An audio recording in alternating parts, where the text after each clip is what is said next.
All right, moving on to Cincinnati. Going up against a team with a really good young quarterback who is just growing and learning every week.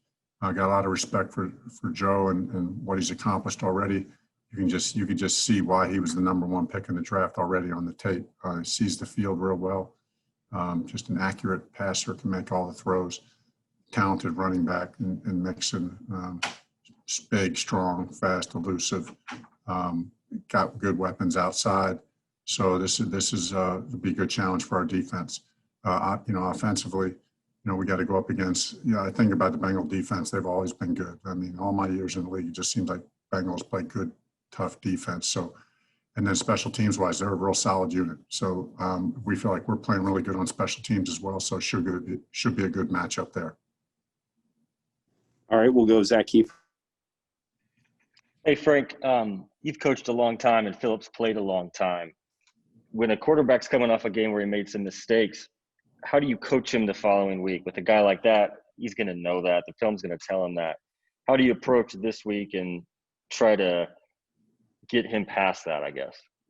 We talk to every player at every position. There's a discipline to putting the last game behind you, whether you were played lights out or whether you didn't play lights out. So we tried, we've been talking a lot about this year really as a team, of just taking that same approach of not riding the wave of results. If you want to be great in this league, and obviously Philip's done it a long time, that's what you do. You block that out and you reset, whether it was good or bad or in the middle or anywhere in between. You block it out and you move on and you focus on the next opponent. Kevin Bowen. Hey, Frank, I've got two. First one, with the red zone struggles, has that made you think more about Jacoby in that package you talked about during the offseason at all? We look at it each week. We look at all our options. We got a big inventory of plays. We're always going to try to evaluate that week what of our inventory, and then you're looking to create, wrinkle or two every week here or there. So, we believe in what we're doing, and we just got to do a little bit better. So, all options are always open each week as we're going to game plan. And then will Darius or Anthony practice today? No, we're going to evaluate those guys. Not ready to make any statement on them yet. We'll evaluate them as the week goes on. Charlie Clifford. Coach, it's been obvious Phillips' competitive drive. It just appears there's no off switch. What is he like early in a week when he knows that, you guys played well enough to win last week and it just didn't shake out that way? Yeah, I mean, we all know he's a fiery, emotional guy. That's a great thing. That's one of the things that's made him a great player and great competitor. So you get early in the week, whether it's coming off a win or a loss, I just think Philipp has a good knack of focusing on the next opponent. There's always so much work to be done, so much film to watch, dialing in on the game plan. And he does that early in the week. So, to get ready for the next opponent. That's the cycle, the routine that you want to get in. That helps you from the transition week to week. Mike Chappell. Frank, you mentioned about Joe Burrow being the good young quarterback. When you face a guy that's played, 5 games, I don't care if he's the first pick or the 100th pick, do you sort of think there are things you can do to him that maybe you can't do to a more experienced quarterback that gives you something to point for on a Sunday? I mean, yeah, I think there's some things that you think that you can do, and you can disguise.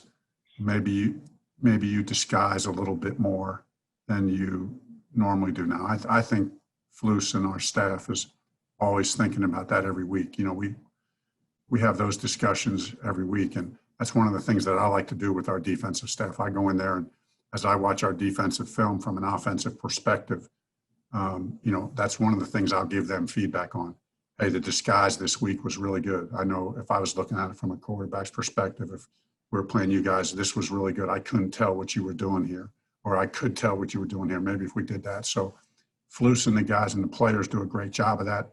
Certainly that's in play every week. So it'll, we'll try to do a good job with that this week against Joe Burrow as well.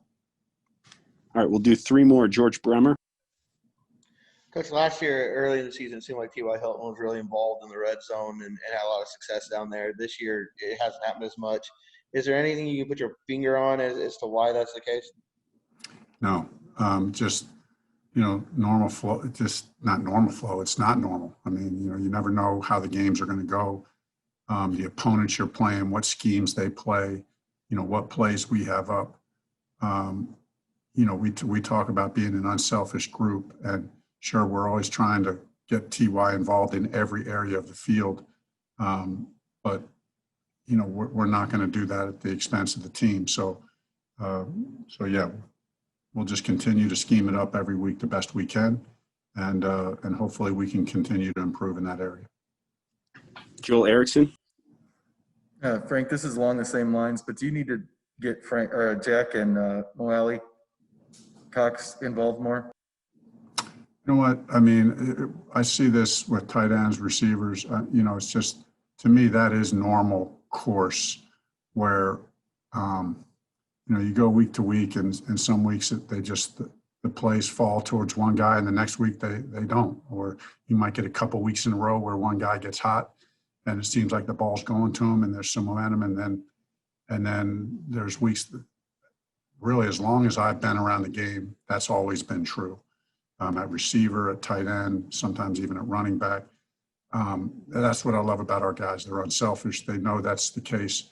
We have plays in for those. These three tight ends, they all have their own kind of unique set of plays.